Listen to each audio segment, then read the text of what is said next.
नमस्कार मित्रों, कुंडली दर्शन 8 में आप लोगों का स्वागत है। मित्रों, वाल्मीकि रामायण में वर्णन है त्रिलोक विजयी राक्षस राज लंकापति रावण, जिसका वध करने के लिए भगवान विष्णु ने धरती पर पहली बार मानव रूप में अवतार लिया था। रावण पुत्र मेघनाद का जन्म हुआ तब रोया नहीं बल्कि मेघ जैसे गर्जना की, जिससे उसका नाम मेघनाद पड़ा। आइए जानते हैं मेघनाद की मृत्यु के बाद मेघनाद की पत्नी सुलोचना की सतीत्व की परीक्षा। यह प्रसंग कुछ लंबा जरूर हुआ है। अगर आप लोग ध्यान से सुनेंगे तो ज्ञान और आनंद दोनों प्राप्त कर सकेंगे। राम रावण युद्ध के समय मेघनाद चिंतामग्न अपने सदन पहुंचा तो उसकी परम सती पत्नी सुलोचना ने उसका पैर पकड़कर कहने लगी, मेरे स्वामी, मैंने कभी भी आपसे कोई प्रार्थना नहीं की, आपको कभी कोई क्लेश नहीं दिया, आपकी इच्छा ही मेरी इच्छा रही है। आज इस अनुचरी का अनुरोध स्वीकार कर लें। आज मेरा दक्षिण नेत्र और भुजा अस्फुरित हो रही है। आप रणभूमि में आज मत जाइए, तुम सहज भीरू हो। मेघनाद ने पत्नी को उठाया। शत्रु द्वार पर सिंहनाद कर रहा है।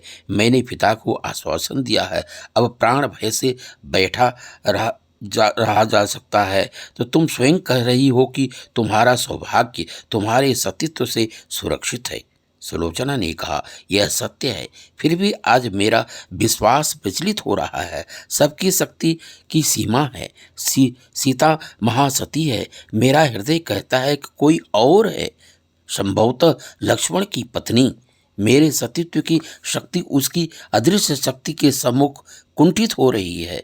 मेरा अनुरोध मान लें। मुझे दिशाएं अंधकार से ढकती लग रही हैं। मेरे करों के कंकड़ स्वतः टूट रहे हैं। मेघनाद अनसुना कर पश्चिम द्वार से रथ पर बैठकर निकला। युद्ध में ब्रह्मशिर अस्त्र का प्रयोग करने जा रहा था। लक्ष्मण के प्रहार ने मेघनाद का संकल्प नष्ट कर दिया।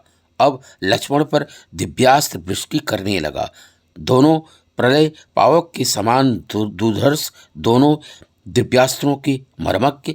लगा कि प्रलय है सन्निकट है। मेघनाद दौड़कर अपने अदृश्य रथ वाले रथ पर बैठने जा रहा था।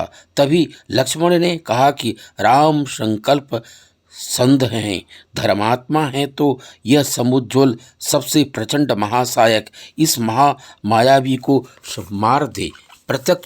प्रत्यंचा को कान तक खींचकर बाण छोड़ दिया। उस बाण से एक भुजा कटकर सुलोचना के प्रांगण में गिरी। किरीट कुंडल सहित इंद्रजीत का मस्तक राम के पास पहुंचा। श्री राम ने हनुमान जी से कहा, पतिव्रता सती नारी के पति के मस्तक को हनुमान जी पकड़कर आदरपूर्वक पत्थर की शिला पर रख दो।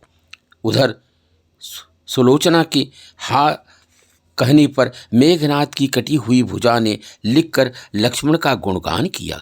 पति की मृत्यु के बारे में जानकर सुलोचना शोक में डूब गई। सती होना चाहती थी। मंदोदरी के कहने पर सुलोचना श्री राम के पास पहुंची। मेरे पति की भुजा ने लक्ष्मण के विषय में लिखकर सब बता दिया है। मेरे पति का सिर लौटा दीजिए ताकि मैं सती हो सकूं। सुलोचना की दशा देखकर श्री राम द्रवित हो गए, किंतु सुग्रीव को आशंका हुई कि मेघनाद की कटी हुई भुजा लक्ष्मण का गुणगान कर सकती है तो कटा हुआ शीश भी हंस सकता है। यह सुन सुलोचना सतीत्व की एक कठिन परीक्षा थी। सुलोचना ने अपने पति के शीश से आग्रह किया, हे स्वामी, कृपया मेरी बात मान कर हंस दीजिए, नहीं तो कोई भी मेरी बात का विश्वास नहीं करेगा।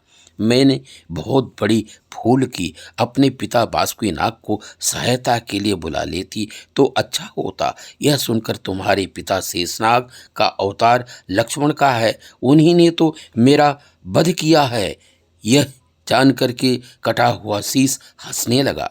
इसके बाद ही सुलोचना पति का शीश लेकर सती हो गई। मित्रों, अभी आप लोगों ने सुना सुलोचना के सतीत्व की एक कठिन परीक्षा। मित्रों, अच्छा लगा हो तो लाइक करें। धन्यवाद।